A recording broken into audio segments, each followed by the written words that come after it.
শাসক যার নাম কিফিল। একটু জবান খুলে পড়েন, কি কিফিল, কাফালাম কিফিল। আল্লাহ পাক রব্বুল আলামিন তাকে সর্ব ধরনের নিয়ামত দিয়ে মালামাল করেছিলেন। ধন দৌলত বলেন, ক্ষমতা, বাদশাহী, রাজত্ব সব দিয়েছিলেন। যৌবন, সৌন্দর্য সব আল্লাহ তাআলা তাকে দিয়েছিলেন। কিন্তু একটা জিনিসের বড়ই অভাব ছিল, অন্তরের মধ্যে আল্লাহর ভয় ছিল না। একদিন, বড় সংক্ষেপে আমি বলতেছি, একদিন সম্প্রদায়ের একজন অভাবগ্রস্ত মহিলা কিফিলের দরওয়াজায় এসে একটু সাহায্যের হাত বাড়াইলো। কিফিল ভাই, একটু দয়া করো, একটু মেহেরবানি করো, আমাকে করজ দাও, 60 দিরহাম আমাকে ঋণ দাও, আমি যথাসময়ে তোমার ঋণ পরিশোধ করে দেব। আমার ক্ষুধার্ত সন্তানেরা বাড়িতে হাউমাউ করে কাঁদতেছে, মেহেরবানি করে 60 দিরহাম আমাকে ঋণ দিয়ে আমাকে সাহায্য করো, যেন আমার ক্ষুধার্ত সন্তানদের মুখে আমি আহার যোগান দিতে পারি। কিফিল কত বড় নাফরমান, কত বড় বেহায়া! আল্লাহ পাক রব্বুল আলামিনের ভয় অন্তরের মধ্যে নাই। সাথে সাথে মহিলাকে প্রস্তাব জুড়ে দিল, শর্ত জুড়ে দিল, এ সুন্দরী মহিলা, সাবধান সাবধান, আমার জিন্দেগিতে আমি কাউকে করজ দেওয়ার, ঋণ দেওয়ার ইতিহাস নাই। তোকে আমি এক শর্তে আমি করজ দিব, এক শর্তে তোকে আমি ঋণ দিব। শর্ত হলো তোর এই সুন্দর দেহটাকে আমাকে বুক করার জন্য দিতে হবে। নাউজুবিল্লাহ! কত বড় নাফরমান! কি পরিমাণ নাফরমান হলে একটা মহিলা অভাবগ্রস্ত ক্ষুধার্ত সন্তানদের আর্তনাদ সহ্য করতে পারলেন না। কিফিলের কাছে ঋণ চাওয়ার পর কিফিল সুযোগের সব ব্যবহার করলো। আল্লাহর বান্দির অন্তরের ইমানের মধ্যে ধাক্কা লেগেছে, আল্লাহর ভয়, আল্লাহর বান্দি জাগ্রত হয়ে গেছে। খবরদার, অভাবে অনাহারে মরে যাব আল্লাহর কসম, কিন্তু তোমার এই শর্তে রাজি হবে না। সুবহানাল্লাহ! আল্লাহর বান্দির অন্তরের মধ্যে কি পরিমাণ ঈমান! সাথে সাথে বাড়ির দিকে দৌড়ায়। বাড়িতে যাওয়ার পর গিয়ে দেখে ক্ষুধার্ত সন্তানেরা হাউমাউ করে কাঁদতেছে আর বলতেছে, মা খাবার দাও, ক্ষুধার যন্ত্রণায় আর সহ্য করতে পারতেছি না, মাগো খাবার দাও। একটা মা যখন সন্তানের মুখ থেকে এই কথা শুনে, মাগো ক্ষুধার যন্ত্রণা আর সইতে পারতেছি না, খাবার দাও।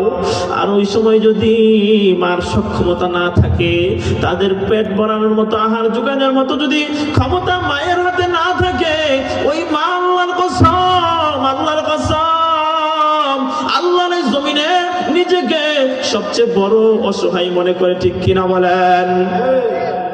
মা সন্তানের দিকে তাকাইয়া শুধু কাঁদেন আর আল্লাহর কাছে বিচার করেন, আল্লাহ এটা আপনার কেমন পরীক্ষা?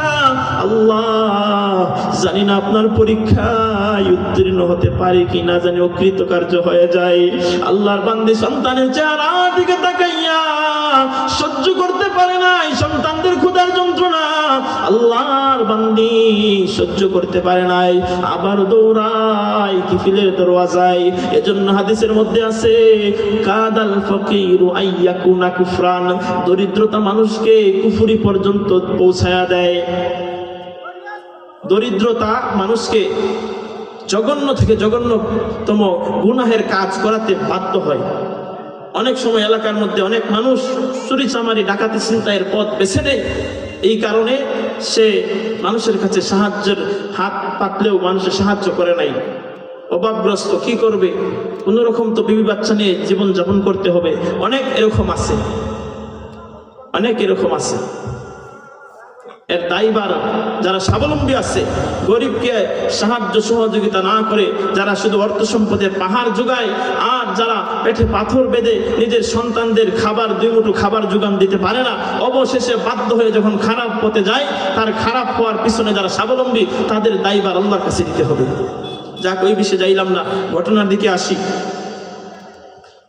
এই মহিলা কিফিলের শর্তে রাজি হয়ে গেল। আল্লাহ পাক রব্বুল আলামিন সব কিছু দেখতেছেন। আমার এক বান্দি, আমার প্রেম, আমার ভয় অন্তরের মধ্যে লালন করেছে, সে কষ্ট করতেছে, তার সন্তানরা তার সম্মুখে কাঁদতেছে, আল্লাহর আরশ পর্যন্ত কাঁদতেছে। মা সন্তান, মা শিশুদের কান্নার আওয়াজ আল্লাহর আরশ পর্যন্ত পৌঁছে গেছে। আল্লাহ পাক রব্বুল আলামিনের কুদরতি নিজাম, কুদরতি বন্টন কি রকম সুন্দর একটু দেখেন। মহিলা কিফিলের শর্তে, কিফিলের প্রস্তাবে রাজি হয়ে গেল। নির্ধারিত সময় পূর্ব শর্ত অনুযায়ী মহিলার সুন্দর সুন্দর দেহটা কিফিলকে বুক করতে দিবে। নির্ধারিত সময় শর্ত মোতাবেক নির্ধারিত জায়গায় গিয়ে হাজির।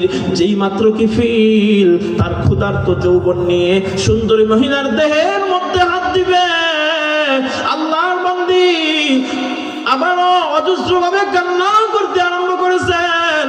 আর শরীরের মধ্যে এক ধরনের কম্পন আরম্ভ হয়ে গেছে। আর আসমানের দিকে তাকায়, হাত তুলে, আসমানের মালিক, আপনি কঠিন পরীক্ষায় বানাইছেন, আপনি আমাকে একা ছাড়িয়ে দিয়েন না, আপনি আমাকে পরীক্ষার সম্মুখীন করেছেন। ও মালিক, আপনি আমার করুণ সময়ে আপনি আমাকে জঘন্যতম অপরাধ থেকে বাঁচান। হেদায়েতের মালিককে একটু চিৎকার দিয়ে বলেন, আর একটু চিৎকার দিয়ে বলেন হেদায়েতের মালিককে। আল্লাহ পাক রব্বুল আলামিনের হেদায়েতের ইশারা হয়ে গেছে। যেই মাত্র কিফিল মহিলার শরীরের মধ্যে হাত দিয়েছে, কিফিল মহিলার এই অবস্থা দেখে সাবধান, সতর্ক, ভয়ে ভীতু হয়ে গেছে। সাথে সাথে মহিলাকে প্রশ্ন করলো, এই মহিলা, আমি তো তোকে বাধ্য করি নাই, তুই তো স্বেচ্ছায় রাজি হয়েছ, এখন কেন কাঁদো?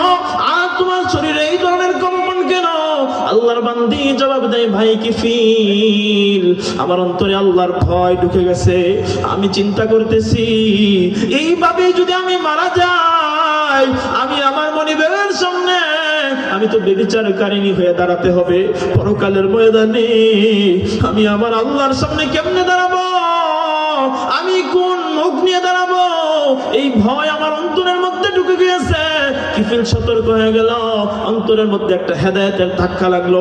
কিফিলও চিন্তায় পড়ে গেল, আল্লাহ পাক রব্বুল আলামিন আমাকে কত নাজ নিয়ামত দিয়েছে, কত দ্বন্দ্বলত দিয়েছেন, কত বাদশাহী দান করেছেন, কত অর্থ সম্পদ দিয়েছেন। একটা বারের জন্য আল্লাহর ভয় অন্তরের মধ্যে আমি ঢুকাইলাম না। পরকালে আমি কেমনে আমার রবের কাছ থেকে আমি কেমনে বাঁচবো, এই নিয়ে আমি একটা বারও ভাবলাম না। আর আমার সম্প্রদায়ের একটা অভাবগ্রস্ত মহিলা সন্তানদের ক্ষুধার্ত চেহারার দিকে তাকাইয়া যখন নিরুপায় হয়ে একটা গুনাহের কাজের সম্মতি দিয়েছে, কি পরিমাণ ভয় অন্তরের মধ্যে ঢুকিয়েছে। এই মহিলা, সাবধান, সতর্ক হয়ে যাও। আমি তোমার সাথে যেই শর্ত দিয়েছিলাম, শর্ত আমি উল্টো করে নিলাম। আল্লাহর কসম, আল্লাহর কসম, আমি যেই পরিমাণ খরচ তোমাকে আমি দিয়েছিলাম 60 দিরহাম, এটা আমি তোমাকে হেবা অর্থাৎ সদকা করে দিলাম। সুবহানাল্লাহ। শুধু তাই নয়, মহিলা সাক্ষী থাকো, আমি আমার আল্লাহর কাছে আমি তওবা করলাম। তুমি সাক্ষী থাকো বোন, আমি আমার আল্লাহর কাছে আমি তওবা করলাম। আল্লাহ, আপনি আমাকে ক্ষমা করে দেন, আমি আমার জীবনটা নাফরমানির মধ্যে কাটিয়ে দিয়েছি। আল্লাহ, আপনি আমাকে ক্ষমা করে দেন।